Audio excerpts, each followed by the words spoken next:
আজ আমরা আলোচনা করব ইস্যু অফ ডিবেঞ্চারের এমসিকিউ পার্ট নিয়ে। প্রথমে আমরা আলোচনা করব দে বুক কনসার্ন অর্থাৎ নিমাই বাগচি স্যারের বইটা থেকে। ঠিক আছে, প্রথম প্রশ্ন কি বলেছে? কোনো কোম্পানি কর্তৃক বিলিখিত ঋণপত্র হলো কোম্পানিটির দায়, সি রাইট অ্যান্সার। ঋণপত্র হলো ঋণপত্রের ধারকদের সম্পত্তি, এটা রাইট অ্যান্সার। এনসিডির সম্পূর্ণ রূপটি হলো নন কনভার্টিবল ডিবেঞ্চার, বি এর রাইট অ্যান্সার। এফসিডির সম্পূর্ণ রূপটি হলো ফুললি কনভার্টেবল ডিবেঞ্চার, সি এর রাইট অ্যান্সার। পিসিডির সম্পূর্ণ অর্থ হলো পার্টলি কনভার্টেবল ডিবেঞ্চার, সি এর রাইট অ্যান্সার। ডিবেঞ্চার শব্দটি উৎপত্তি হয়েছে ল্যাটিন শব্দ থেকে, এর রাইট অ্যান্সার। যখন যখন কোম্পানির সম্পত্তির উপর কোনো দায় ব্যতীত ঋণপত্র বিলি করা হয় তখন সেই ঋণপত্রকে বলা হয় উন্মুক্ত ঋণপত্র, ডি এর রাইট অ্যান্সার। ঋণপত্র পরিশোধের মাসুল হলো দায়, ডি এর রাইট অ্যান্সার। যে ধারা অনুসারে ঋণপত্র বাজেয়াপ্ত করা যায় না তা হলো 1956 সালের কোম্পানি আইনের 122 ধারা, সি এর রাইট অ্যান্সার। ঋণপত্রের ওপর সুদের হার নির্ভর করে কুপন হারের উপর, এ এটা রাইট অ্যান্সার। ঋণপত্রের ওপর সুদ প্রদেয় হয় ঋণপত্রের অভিহিত মূল্যের উপর, এ রাইট অ্যান্সার। কোনো সুদ দিতে হয় না সমপর্যায়ের জামিন স্বরূপ ঋণপত্রের উপর, ডি এর রাইট অ্যান্সার। সমস্ত ধরনের বন্ধকি বা অবন্ধকি ঋণপত্রের মূল্য পরিশোধ করার পরে যে সমস্ত ঋণপত্রের মূল্য পরিশোধ করতে হয় সেই সমস্ত ঋণপত্রকে বলা হয় নিম্ন স্তরের ঋণপত্র, ডি এর রাইট অ্যান্সার। আচ্ছা, এরপর একটা অঙ্ক দিয়েছে, অঙ্কটা আমরা ইংলিশে পড়ে নেব। ঠিক আছে, চলো কি বলেছে অঙ্কটা পড়েছে। X Ltd purchase plant and machinery for 2 lakh. The company paid 40,000 in cash and issued 6% debenture for 100 each at a premium of at the rate 25% for satisfying the purchase consideration number of debenture issued by the company. তার মানে কি হয়েছে, company প্ল্যান্টের machinery কিনেছে কত টাকার? 2 লাখ টাকা, তাই তো? তাহলে দেখো 2 লাখ টাকা কিনেছে, এর মধ্যে বলেছে যে 40,000 টাকা শোধ করেছে ক্যাশে দিয়ে। তার মানে কোম্পানি আর পায় কত টাকা? 1,60,000 টাকা। এইবার এই 1,60,000 টাকার কি করতে বলেছে? ডিবেঞ্চার ইস্যু করতে বলেছে। কত পার্সেন্ট ডিবেঞ্চার? 6% ডিবেঞ্চার। ওটার নাম 6% ডিবেঞ্চার, ওটা নিয়ে আমাদের কোনো সন্দেহ নেই।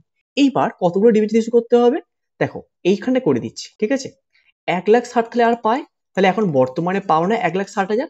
এবার কোম্পানি ডিবেঞ্চার ইস্যু করবে কি বলছে? 25% প্রিমিয়াম। তাহলে 100 টাকার দাম, তাহলে 25% প্রিমিয়াম কত হচ্ছে? 100 টাকার দাম প্লাস 25% প্রিমিয়াম, তাহলে 1,60,000 ডিভাইডেড বাই 125, তাহলে পাবে কত টাকা? মানে সরি, কতটা ডিবেঞ্চার ইস্যু করতে হবে? 1280টা, তাই তো? অপশন বি এর রাইট অ্যান্সার। ঠিক আছে, এরপর 15টা কি বলেছে? এরপর একটা অঙ্ক দিয়েছে। Mona Ltd acquires assets of 50 lakhs. কত টাকা অ্যাসেট কিনেছে? না, এখানটা মুছে দিই। আচ্ছা, Mona Ltd acquires 50 lakhs assets কিনেছে, আর সরি 50 lakhs এর অ্যাসেট ছিল আর লাইবিলিটিস সরি ক্রেডিটর্স কত ছিল বলেছে? 5 লাখ, মানে লাইবিলিটিস 5 লাখ আছে। From Ram enterprise Mona Ltd issued 8% debenture 100 each at a premium of 25% as purchase consideration, একই সেম জিনিস। চলো, তাহলে অ্যাসেট ছিল 50 লাখ, লাইবিলিটি কত? বলেছে 5 লাখ, তাই তো? 5 লাখ, তার মানে অ্যাকচুয়াল আর কত আছে? 45 লক্ষ। এই 45 লক্ষ কি দিয়ে শোধ করতে বলেছে? তোমার ডিবেঞ্চার। ডিবেঞ্চার কত বলেছে? 100 ইচ, প্রিমিয়াম কত? 25%। তার মানে এই 45 লক্ষ ডিভাইডেড বাই 125 আসছে কত? 36,000। ঠিক আছে, তার মানে বি এর রাইট অ্যান্সার। ঠিক আছে, এরপরেরটা বাঁ দিকে দেখো, এই অঙ্ক নেই তাই আমরা বাংলাটা পড়ে নেবো। ডিবেঞ্চারের উপর প্রতিশোধ সুদ বন্ধ করার জন্য কোন হিসাব খাতকে ডেবিট করা হয়? এটা হবে ডি এরটা, প্রফিট অ্যান্ড লস অ্যাকাউন্ট। ঋণপত্র হলো ঋণীকৃত মূলধন, সি এর রাইট অ্যান্সার। ঋণপত্রের ওপর প্রদত্ত সুদ হলো মুনাফা থেকে ছাড়, এইটা রাইট অ্যান্সার। অধিহারে ডিবেঞ্চার বিলের ক্ষেত্রে প্রিমিয়ামটি হলো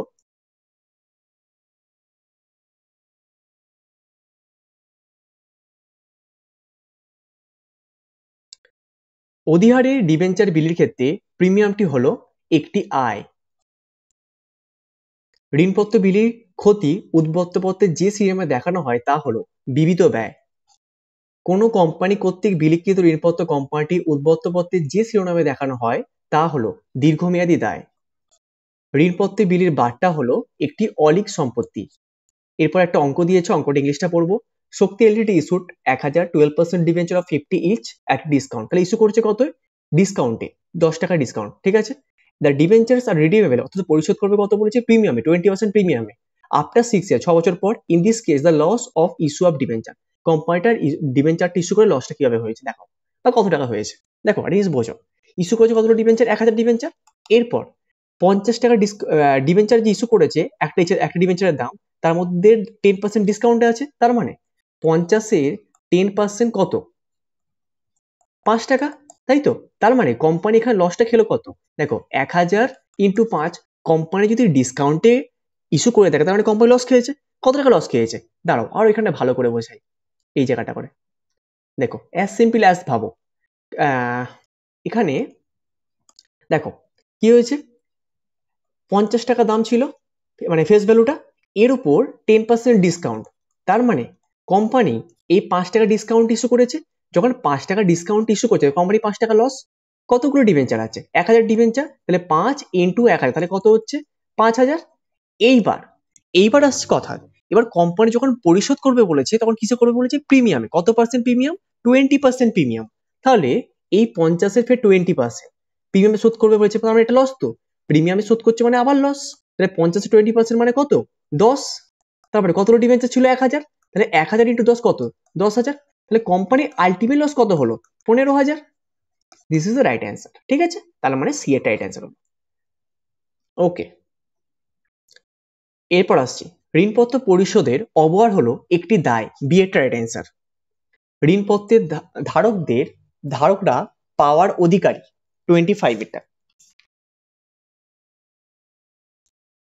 25 এটা মুনাফার ভাগ, ডি এরটা। ডিবেঞ্চার হোল্ডারগণ হলেন কোম্পানির পাওনাদার। এরপরে 27 এরটা হবে বিষম, এটা হবে ডি এরটা। 28, যে ঋণপত্র কেবলমাত্র সরবরাহের দ্বারা হস্তান্তরযোগ্য তা হলো বাহক দেয় ঋণপত্র, সি এর রাইট অ্যান্সার। এরপর 29, এক্ষেত্রে হবে এদের সব কয়টি। এরপর লাস্ট কি আছে? সেবির নির্দেশিকা অনুযায়ী ঋণপত্র ন্যূনতম চাঁদা হবে, এটা হবে বিলি 75%, ঠিক আছে। এরপর ম্যাচিং গুলো করে নি। প্রথমে ম্যাচিংটার অ্যান্সার হবে বিকল্প সি এরটা, ঠিক আছে। প্রথমটা হবে সি এরটা। এরপর দুইয়ের ক্ষেত্রে হবে ডি এরটা, অপশন ডি রাইট অ্যান্সার হবে। 3-এর ক্ষেত্রে হবে বি এরটা, ঠিক আছে। আমি কিন্তু আগে পড়ে নিয়েছি বলে তো আমি করে দিচ্ছি, ঠিক আছে। তোমরা কিন্তু ব্যাপারটা পড়ে করে নেবে, আমি কিন্তু ক্লাসে ডিসকাস করে দিয়েছিলাম, ঠিক আছে। এই বিষয়টা একটু দেখে নেবে, ঠিক আছে। এইবার চারেরটা হবে এটা, বিকল্প এটা রাইট অ্যান্সার হবে, ঠিক আছে। এরপর 5-এরটা হবে ডি এরটা, ঠিক আছে। তাহলে আজকে আমরা আলোচনা করলাম কোন বিষয়টা নিয়ে? ইস্যু অফ ডিবেঞ্চারের দেবুক কনসেপ্ট থেকে যে পার্টগুলো আছে এমসিকিউ, সেগুলোকে নিয়ে আলোচনা করলাম। এরপরে আমরা অন্যান্য বইগুলোকে নিয়েও আলোচনা করব, ঠিক আছে। তোমরা কিন্তু ক্লাসগুলো মিস করবে না, প্রতিটা ক্লাস মন দিয়ে দেখে নেবে, ঠিক আছে। বারবার বলছি কিন্তু তোমাদেরকে আমি, যে একটা বিষয় প্রত্যেকে মাথায় রাখবে, 40-এর মধ্যে 45 মার্কসের মধ্যে এই 40 মার্কসের মধ্যে এই 40 মার্কসটা কিন্তু স্কোর করতে হবে। একটা নাম্বার ওখানে কাটার জায়গা থাকবে না, সেইভাবেই কিন্তু প্র্যাকটিসটা করতে হবে, ঠিক আছে। একদম নিখুঁত ভাবে প্র্যাকটিস করে যেতে হবে, যার ফলে কিন্তু 40-এ 40টা পাওয়া যায়। বারবার বলছি, শুধুমাত্র এমসিকিউ আছে বলে শুধুমাত্র এমসিকিউ এর পর এমসিকিউ সলভ করে তা কিন্তু করলে হবে না।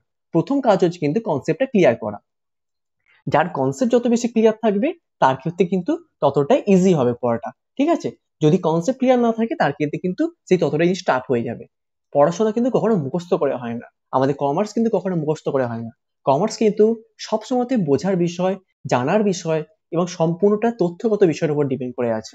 তাই তুমি 2-3টে এমসিকিউ মুখস্থ করে চলে গেলে তুমি ভাবছো এখান থেকেই সিওর হতে কমন আসবে, এটা কিন্তু একদমই নয়। এটা জাস্ট প্র্যাকটিস সেশন চলছে, ঠিক আছে। যেমন মক টেস্ট চলে ঠিক তেমন প্র্যাকটিস সেশন চলছে, এছাড়া আর কিছু নয়। তোমাদের কিন্তু আসল কাজ হচ্ছে বইটাকে নিখুঁত ভাবে পড়া। তোমাদের কাছে যে টেক্সট বুক গুলো আছে সেই টেক্সট গুলোকে নিখুঁত ভাবে পড়তে হবে, যার ফলে কিন্তু তোমরা মাস্টার স্কোর করতে পারবে, ঠিক আছে। আসল কিন্তু টেক্সট বুকটা যত নিখুঁত ভাবে পড়তে পারবে তোমাদের কিন্তু ততটা ইজি হবে তোমাদের কাজটা, ঠিক আছে। ওকে।